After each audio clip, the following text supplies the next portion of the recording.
Didn't mean to get that close.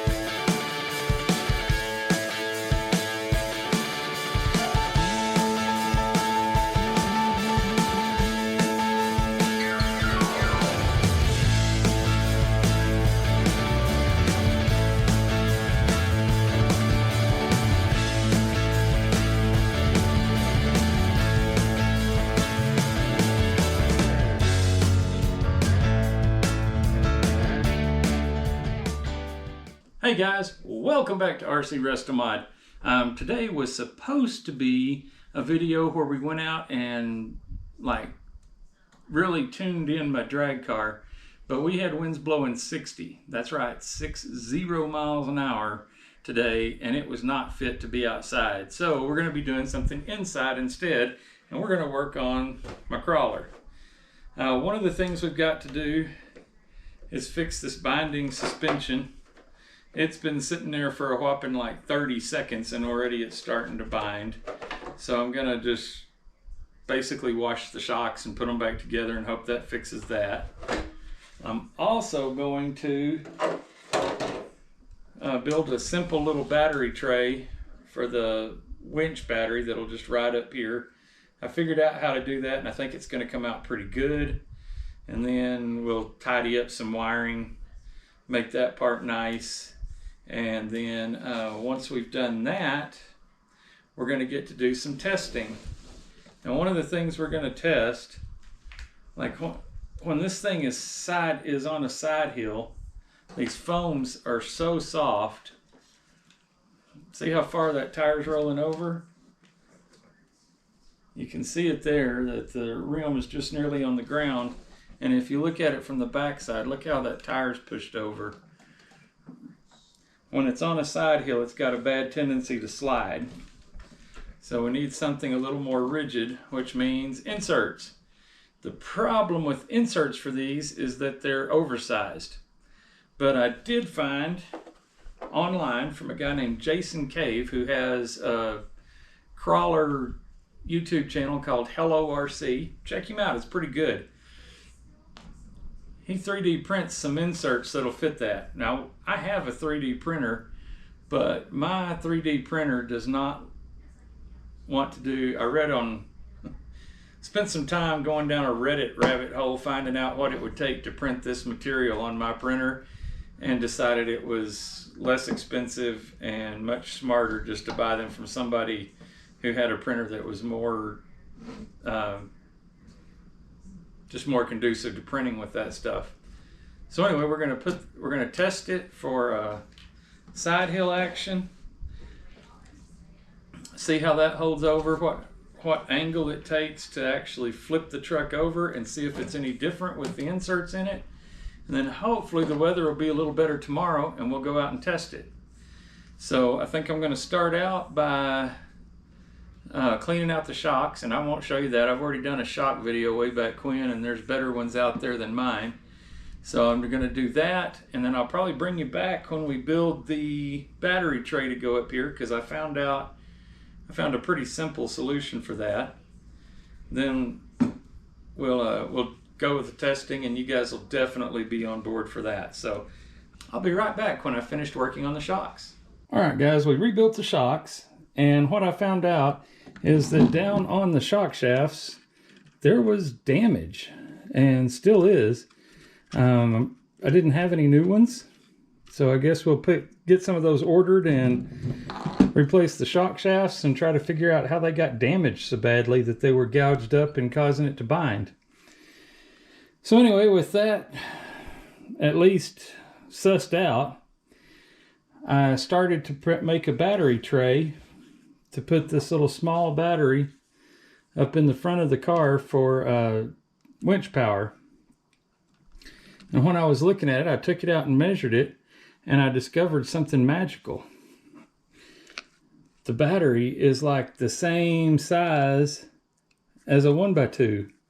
I own some 1x2 lumber, so what I did is I measured across the front of the car to get the width, then subtracted double the thickness of my plastic so that when this is folded up, it should slide right in there I should be able to drill 2 holes in either side and screw it to the wheel wells and have a folded up box that'll hold my battery. I haven't completely decided how I'm going to hold the battery in place, but I've got some ideas. Anyway, it's time to form that plastic around the wood, and I'll show you how we do that. Got the old antique heat gun from Harbor Freight. I'm going to put a heat resistant glove on my right hand there, and we're just going to heat up the plastic.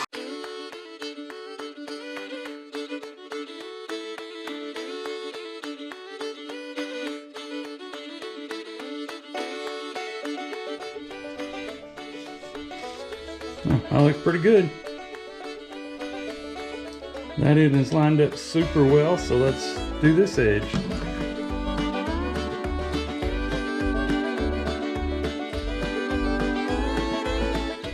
That looks pretty good. Now I'm going to switch my clamp around to the other side.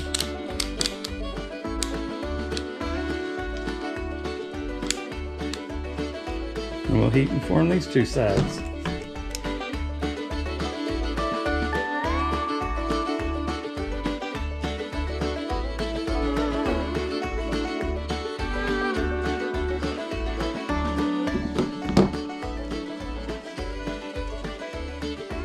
Guys, I'm fairly happy with that. Now let's see about getting it in the truck.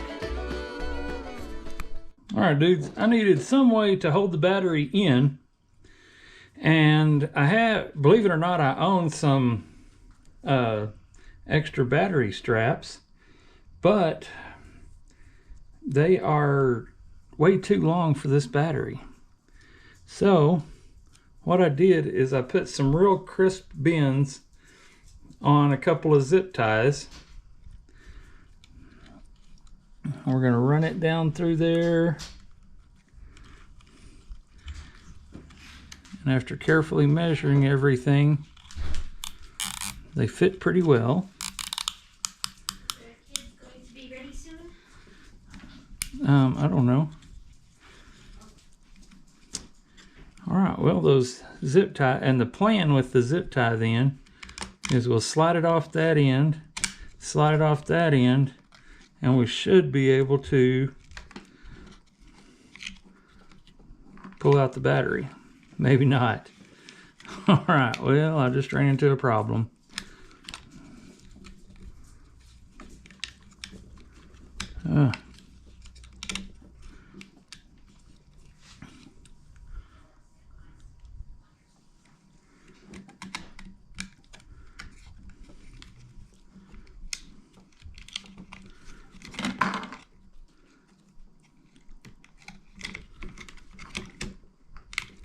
Yeah, it's going to be fiddly to get in and out. Maybe I'll find some shorter battery straps or see if my wife has an alternate idea. She's pretty clever.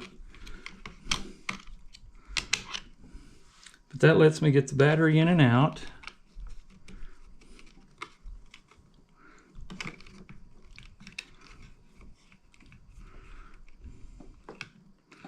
And I did have to notch out this corner of the box to make the make a place for the wires to go.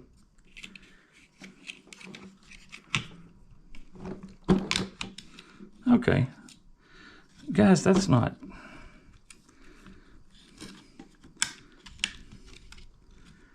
too bad, really. It's a little bit fiddly, but it's not terrible. So I think once I trim off the tail on this zip tie, we're going to have a front battery tray we can be proud of. It's all formed up. The battery's secure.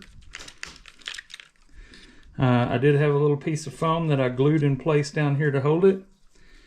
Doesn't look bad, and should work great. All right, on to the next challenge.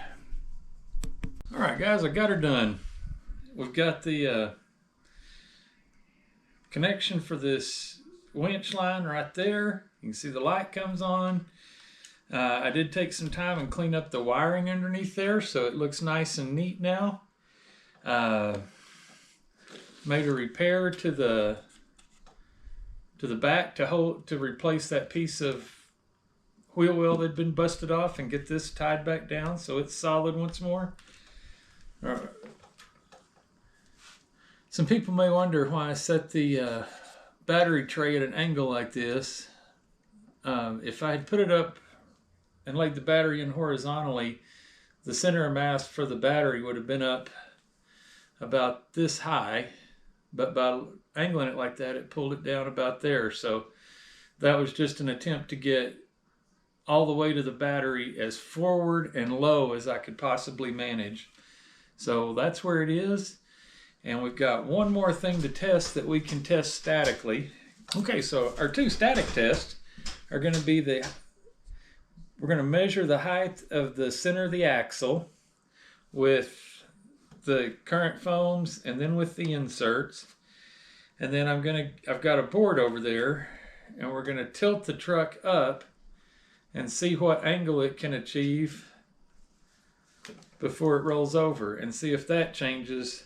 I actually think it's going to, because of this pushover that we have here, and losing that I think will actually help it on that count. So we're going to check and see if it does, and then probably early in the day tomorrow I'll take it out and we'll do a little crawl testing on it to verify that all this stuff works, and that'll be that. All right, we've got this set of cheap calipers, and they're not digital, which makes them a little bit tough to read, but they do have the extension here, so I can set that on the table and raise the caliper up until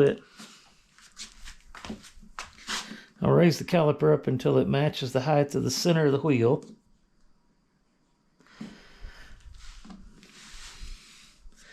Actually, I'm going to measure to the top of that hub right there. It'll be a whole lot easier to match up with.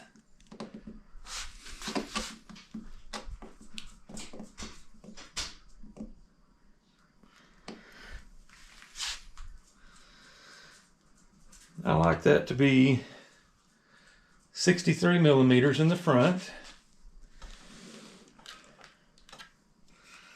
And then the rear, it should be a higher number, and it most definitely is.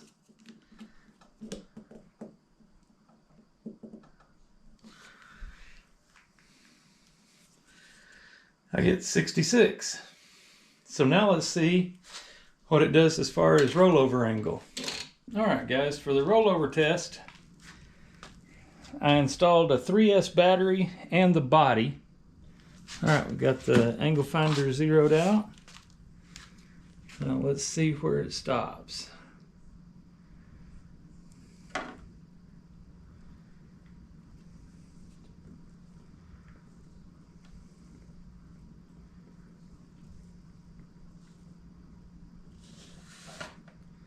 Right there. All right, I'm going to have to look at the video to see what the number was, but then right now I'm going to put in the inserts and we're going to check it again and see how things compare. All right, let's give her a test, but just looking at it, it sure looks like these inserts are standing it up a little bit taller than it did on the foams.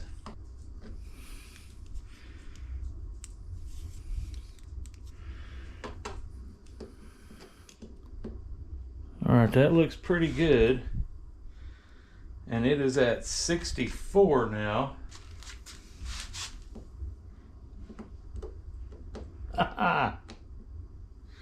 My prediction came true. All right, guys, here's our rollover test with foams. Let's see if it makes any difference at all.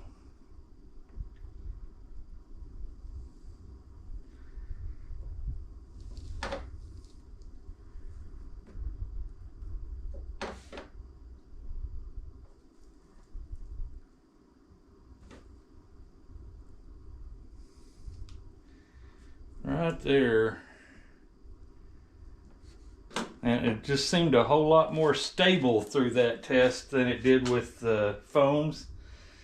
And let me give you the final numbers on our little static testing. As far as tire squish, it's almost identical. The foams were 1 millimeter softer along a radius of the tire, meaning going from the center down to the bottom. It's 1 millimeter difference. That's basically nothing. I was concerned that I was going to lose that and I wouldn't have the tire conforming to the rocks that it gets on and climbing as well, but that's unfounded. This thing still will grab rocks and climb. The main difference is, man, look at that rollover. 6.5 degrees. It's like, wow, that's huge. That ought to make it stay on side hills so much better. And I was trying to figure out why that is, and I did figure it out. I was always pretty decent at math and science in school. But what happens is there is a center of mass, basically a way that the universe sees the weight of this truck. And looking at it from the front, it's probably right about here, right about the top of the winch there. And when you lay it over on the inserts, that center of mass stays inside of where that tire interacts with the whirl down here on the outside corner a lot longer until we get to that breakover point. With the foams on it, that tire was rolling under, and where the tire's making contact with the world was moving into here, so it got a whole lot quicker to that rollover point. So I'm really anxious to see how different it's going to be. One thing I did do that was bad YouTuber me is I didn't set one of the wheels that still had a foam in it next to one that had the insert in it. What I can tell you, and you'll just have to trust me on this, that the tire is wider. The way it sits on this insert, it's wider at the top.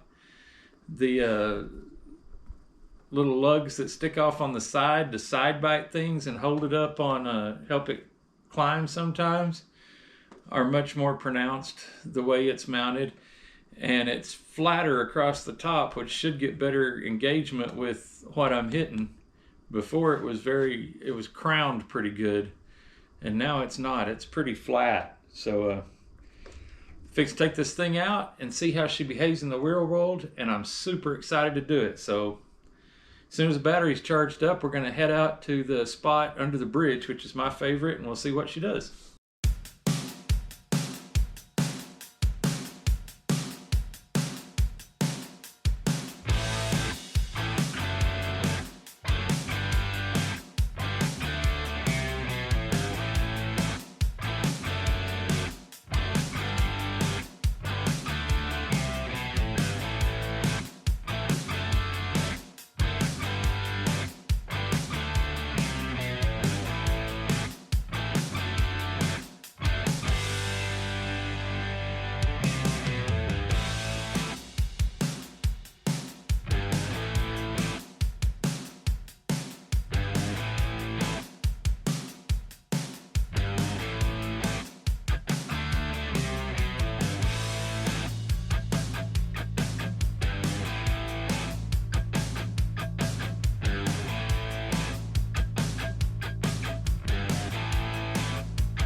Okay guys, back at the house. It's time for conclusions. First of all, I'm really happy with battery tray, wiring cleanup, all that stuff. It all went great. The truck held up great. It performed better than it ever has before, but I learned something. Let me show you what I learned.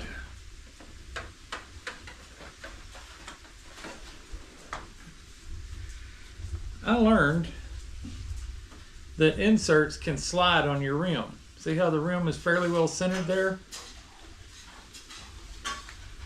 You can make it not be centered anymore. And that's really not a big deal. I saw on another YouTube channel, can't remember exactly which one, but he suggested putting a little E6000 glue when you put it together and letting it glue to get the offset of the tire the way you want it. Might not be a problem if your tires weren't oversized, but mine are. It can be a problem. Both of my front tires are ruined. So I'm gonna have to buy a new set of tires. And what happened was, in the process of side hilling and stuff, the insert got pushed over, which pushed the tire over and put the sidewall into the portals. And now I've got a cut ruined tire. It would be good for if anybody's running the oversized 1.9 Baja Pro X's and you're looking for one to make a spare tire out of, shoot me a message or an email in the talk to me in the comments, and I'll mail you one of these to make a spare tire out of, because that's all they're good for now. They won't run anymore. But anyway, I highly recommend these. Like I say, the performance was better than it's ever been, and the damage is my fault completely. So we'll get that fixed and go crawling again soon. I think I've already got a set of these. Well, I'll have another set in I'll have them on the way very soon, because I do like these tires. I like the way they look. I like the way they perform, and they're even better with the inserts in it. So we'll be fixing that and crawling again very soon. And when that happens, you'll see it all on RC Resto Mod.